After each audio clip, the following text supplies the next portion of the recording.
سالگرہ دیکھیں کسی بھی قوم کا نہ مذہبی شعار ہے نہ قومی شعار ہے. اگر یہ شعار مینز علامت، اگر یہ کسی قوم کی مذہبی علامت ہوتی تو مسلمان کو اختیار کرنا بہت سختی سے منع تھا.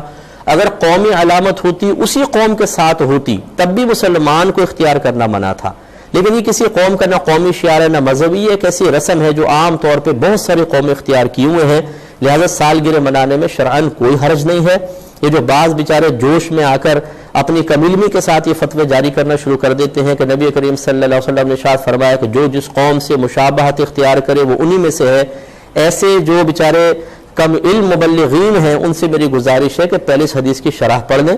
یہ کہاں پر حدیث کا اطلاق ہوگا، اس کا مصداق کیا کیا ہے، تب آپ فتویٰ نویسی کرنے کی کوشش کریں، ورنہ نہ کریں اور اس منصب کو مفتیان کرام کے پاس ہی رہنے دیں تو آپ کے حق میں بہت بہتر ہے.